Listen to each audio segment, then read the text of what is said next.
Hello beautiful soul! Welcome back to my channel. This is my channel from Japan, Kabayan Taurus. This reading is for you. Maraming salamat muna sa July 6 to 12. Maraming salamat muna sa mga subscriber, new subscriber, cross-watcher, at sa mga bagong pasok dyan. Welcome na welcome kayo sa bahay ni Ate Aimee. Salamat din sa naktaba ng puso ninyong mga comments at sa mga nagpa-personal reading. Marami pong salamat.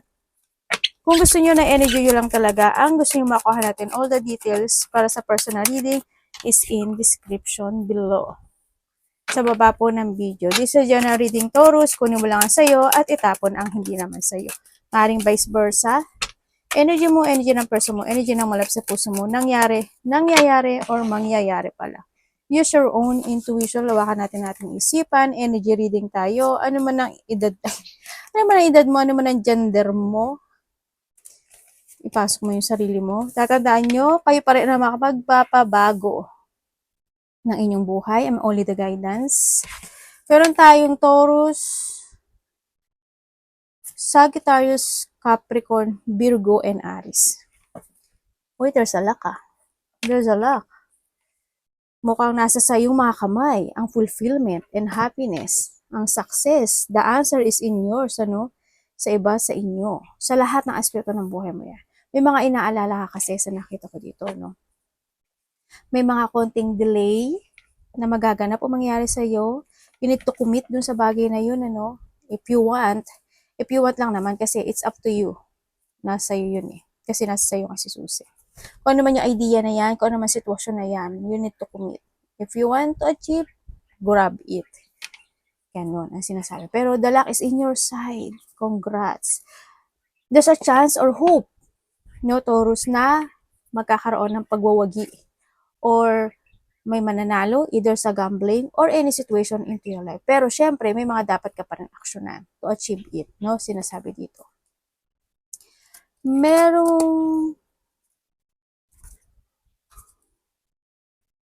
May pinag-uusapan ng vehicles, no? May vehicles ako nakikita. Hindi ko alam in what way, bibili ka ba ng vehicles, may pag-uusapan sa vehicles, magpapagawa ka ba ng vehicles, any vehicles, basta may gulong. Ganyan, car, motor, kung ano man yan, as in vehicle, may gulong. Yun na nakikita ko. Merong di mga pag-aalala, there's a stress, merong nervyos, kaba, ako nakikita, depletion, ganyan. May tao, siguro wait ka sa sarili mo kasi mapanghinaan ka ng loob. Siguro naiisip mo na hindi mo kakayanin o hindi mo makakamit yung bagay na gusto mo makamit in life. No, sa iba sa inyo. Mag-ingat ka rin kasi meron dito na pwede ka mahulugan ng mga gamit, may mawalan ka ng gamit, manakawan, pwede rin sa iba sa inyo. Mag-ingat ka na lang. Nasa sayo naman yun. Iba sa inyo, there's a movement, there's a journey, or there's a change journey happen into your life. Yan. Maaaring may mga travel yung iba, or you're thinking for a travel, pero sabi ko sa'yo, nasa sa'yo si key. No? Any situation. May mga magaan na kasi sa'yo. The answer is in yours. Destination is yours. Kasi nasa si key. May mga mag-open, the solution is yours, and the fulfillment is in yours. There's a partnership, ano, o may tao na mangangako sa'yo, or handun yung pangako mo sa sarili mo. Vice versa. May mga commitment, partnership, dealing, or maybe iba dito is there's a contract, or there's a new cycle happen, or you have an idea for a cycle situation in life. Hindi ko alam kung ikaw is tumidistansya or someone is nagkakaroon ng distance sa'yo. Or may didistansya. Energy ni Taurus.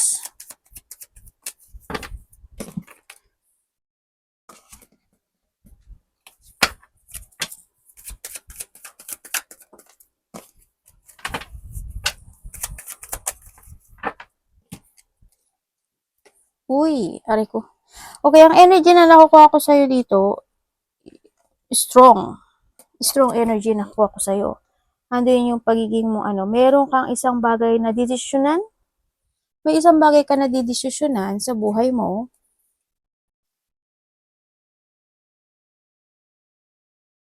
Pero, may delay. May gusto kang desisyonan o may gusto kang tahakin,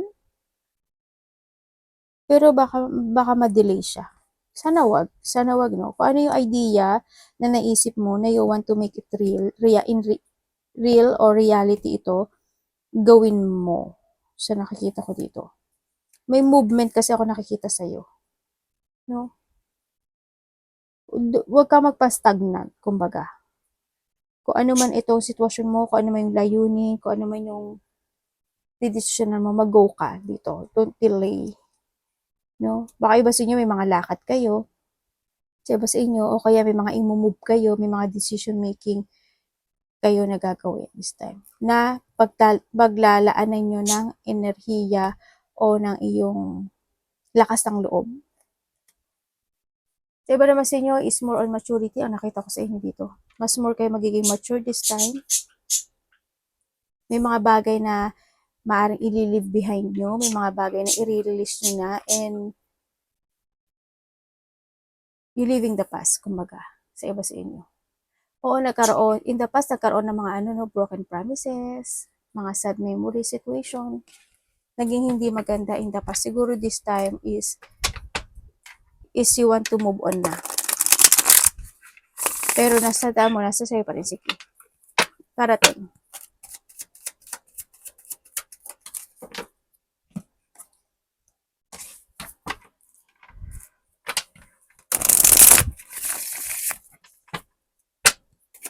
May travel ba kayo?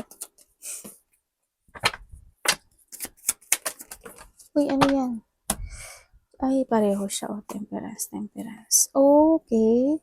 Parating sa'yo, meron ka daw gusto umpisahan o meron kang paplanuhin into your life. Pero, medyo, ang nakikita ko sa'yo, maybe you're waiting or nagkakaroon ka ng options in life. Gagawin ko ba o hindi? You don't know how to proceed. Mag-action ka ba o hindi? Go or no. May mga ganun. Nagkakaroon ka ng option kung ano yung mga bagay na gusto mong umpisahan. Kung ano yung mga bagay na gusto mong gawin.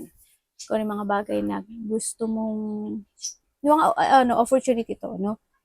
Also na dito yung there's a manifestation situation. Ako na nakikita sa'yo na gusto mo nang magkaroon ng pagbabago.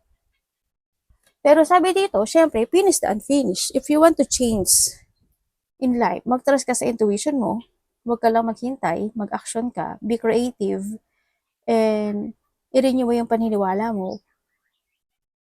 Sinasabi rin dito na handaan mo na sa iyong mga kamay ang iyong future. No? Mag-trust ka lang sa intuition mo. Yung iba kasi sa inyo na dito kayo sa sitwasyon nyo na mo yung wake up call na kayo ng taas pero nalilito pa rin kayo. Ganun. Parang may mga bagay na pinagtitiisan nyo, nagtitimpi kayo. Ganyan. Pero alam mo, there's a new beginning. Kumbaga itong beginning na to, nasa sa'yo na to. Decision making mo to. Personal power mo na to. Itong pagbabago na to. Wala sa taas, nasa sa'yo kasi nasa sa'yo rin si Ki. Personal power to. You need to decide dito. No? Kung ano yung mga gusto mong mangyaring pagbabago sa buhay. Tingnan natin, dapat iwasan. Dapat iwasan ni Taurus. Show me.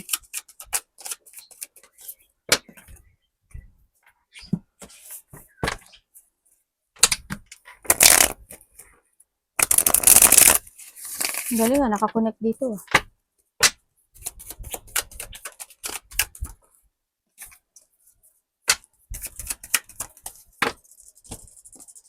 Baby, ano yan? Nani? Okay, Taurus, iwasan mo daw ang isang bagay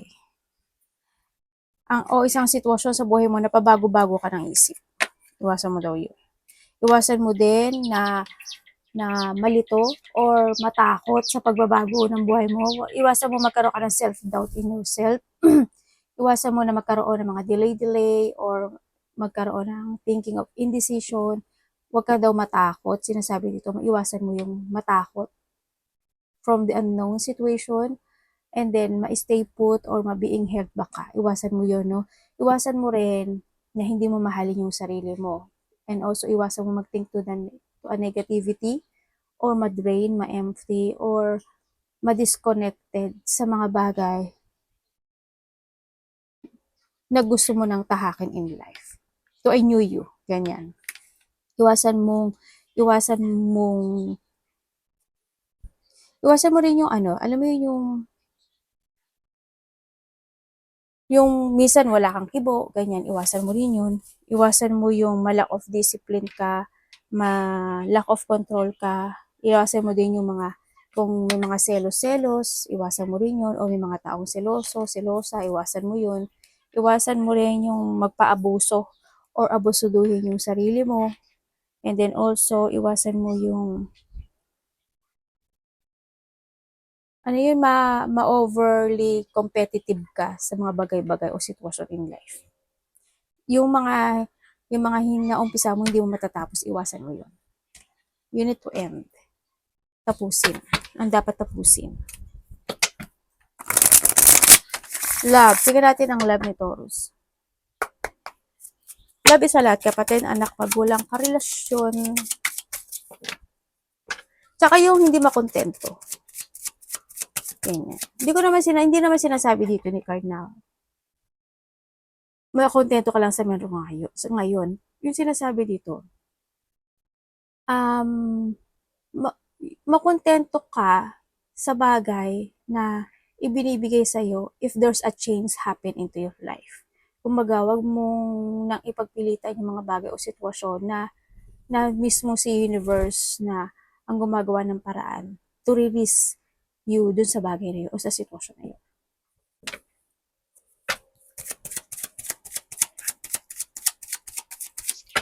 Love. Kapatid, anak, magulang, karelasyon, kaibigan, or sino man siya.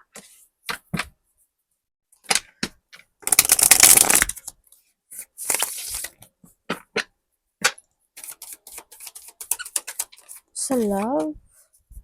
Uy. Mukha may makikita. Ita-travel. Uy, kung kayo nagkahiwala eh. Mukhang magkakabalikan ata kayo. Or maybe, nandun na yung pagbabalikan sa iba sa inyo. Kasi nagkakaroon naman kayo na pag-uusap eh. Sa nakikita ko dito. Pero bakit ganun? May hinahide siya sa'yo. Maybe you hiding something or siya ang may hinahide sa'yo. May tinatago siya sa'yo.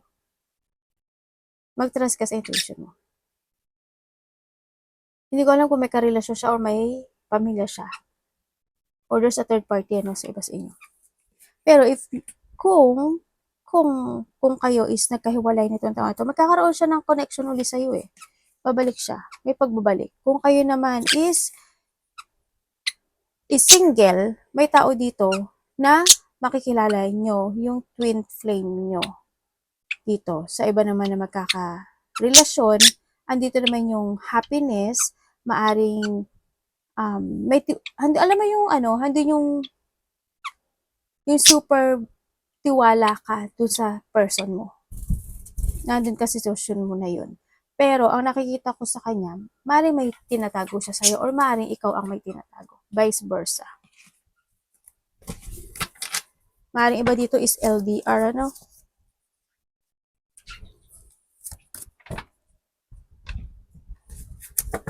Tingnan natin.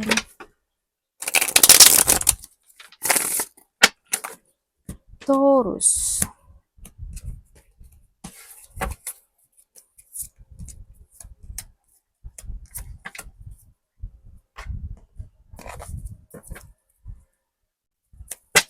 We have the Fool. Aba. Uy. Tapos na to, universe.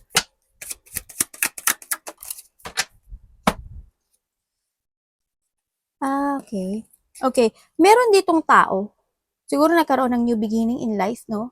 Nagkaroon na ng recovery, nagkaroon na ng success, you are happy. Pero may tao dito na they avoiding something in life. may ina-avoid siya. Maari ikaw o someone, may ina-avoid siya na maaring ayaw niya na may malaman ka or gano'n. Parang hindi yung sa sitwasyon na yun, na parang ando siya sa sitwasyon niya na hindi siya, ano ba to, hindi ko nakikita na ipapakita niya kasi sa'yo na mahalaga ka or ipapakita niya sa'yo na importante ka. Pero there's something, may something sa kanya, no? Hindi ko alam kung sasabihin ko ha, may tao dito na nagiging tanga.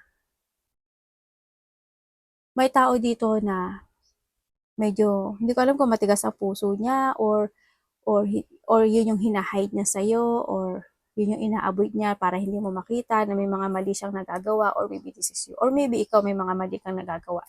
Vice versa tayo, no? Sa nakikita ko dito. Sa iba naman sa inyo, handito may paglayo o may paghihiwalay to start a new beginning in life. Parang handun yung tao na to, maybe you know, there's an enlightenment situation kasi na maybe na you're starting to invest more to yourself or someone is more siyang nag-i-invest sa sarili niya. Nagpo-focus siya more sa sarili niya. Very independent itong tao na to. So nakikita ko sa kanya siguro nagja-jungling siya sa pera or merong jungling when it comes to trabaho. Maaring iba rin sa ganun. Or hindi yung tao na to, very independent siya sa nakikita ko dito dahil meron siyang choices in life. Dotchi ka doon sa bagay na yon. Sana wag naman. Sana wag naman. So, iba sa inyo, this is your boss. Karelasyon, boss, magulang. Yun. Baka may something na hindi mo alam. Pero ang nakikita ko sa'yo dito, there's a new happiness, new success, there's a freedom, abundance, enlightenment, and also, pagdating naman sa ano mo, sa material, siguro may mga dapat kang i-avoid to recover o may mga dapat kang wag ka nang magkamali, kumbaga. May mga dapat na i-release or you need to start or back from the basic o kaya mag-resetting ka, no? Dito.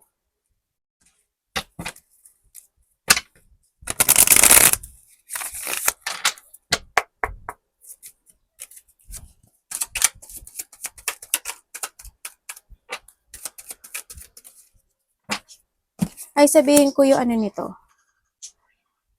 Gemini, Libra, Aquarius, Aries, Taurus, Virgo, Capricorn, hindi ito lahat. Ay, hindi. Wala. Aries, Leo, Sagittarius. Ay, namatay ano.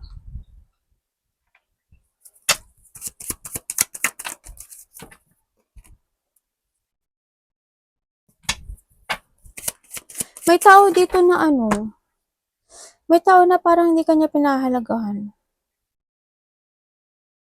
Dito. May taong disloyal eh. Parang mas more, or vice versa ha. Mas more kasi mapagbigay yung isa. Mas more na nagvo-value yung isa. Pero yung isa, disloyal. Yan ang nakikita ko dito.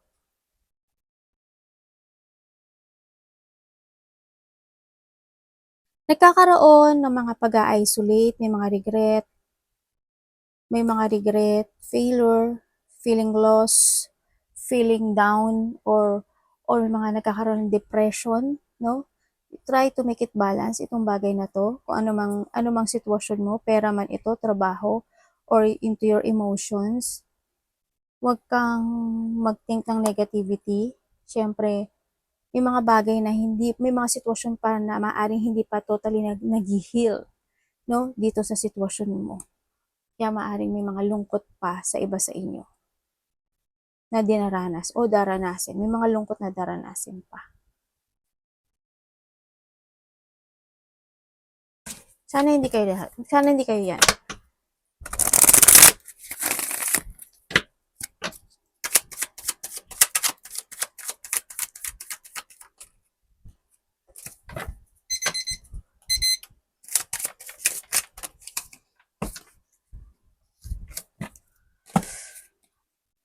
Oh my God, bakit ganun? Sana hindi kayo magka-problema sa pera. You want to create something new in your life, pero andito ka sa sitwasyon mo na indecision ka. Nalilito ka, there's a fear, worry, anxiety, stress, nagkakaroon ng delay sa iyo. Kahit alam mo sa sarili mo yung totoo. No? Andito rin yung sitwasyon na yung mga missed chances na lumalakpas sa iyo. No? And then also, hindi ko lang alam kung may trabaho ka, stable ka ba sa trabaho mo, may ipon ka ba, parang may something na problema ka na pinagdadaanan, Taurus, ano? I hope hindi. I hope hindi ikaw ito. Yun na nakikita ko. Sana wala. Nagkakaroon o magkakaroon ng mga shortage when it comes sa money. Iba naman to, shortage sa idea. Paano mapapalago yung money nila, mapapalago yung magiging good yung stability nila. Iba dito, there's a lack of money. Iba dito, maaring nagkakaroon kayo ng problema sa trabaho nyo. Or, ang tawag dito?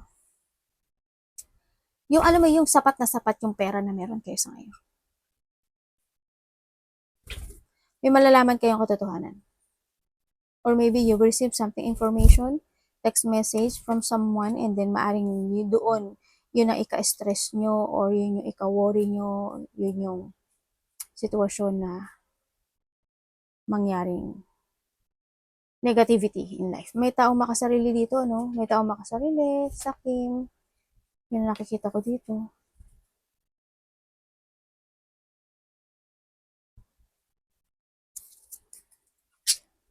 May taong na-overwhelming,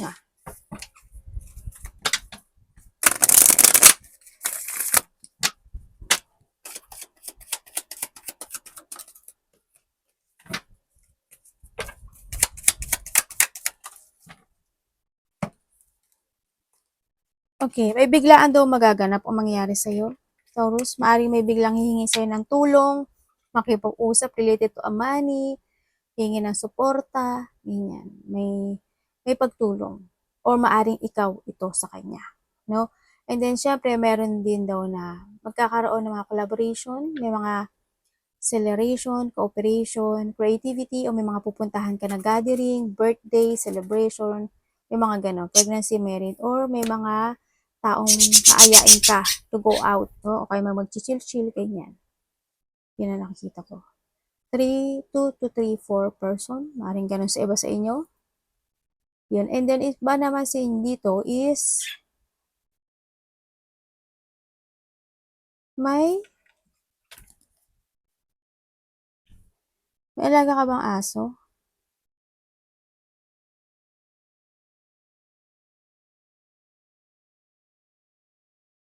May biglaang magaganap sa'yo. As in, may biglaang mangyari. Yun nakikita ko sa'yo. Arigato namaste, God bless.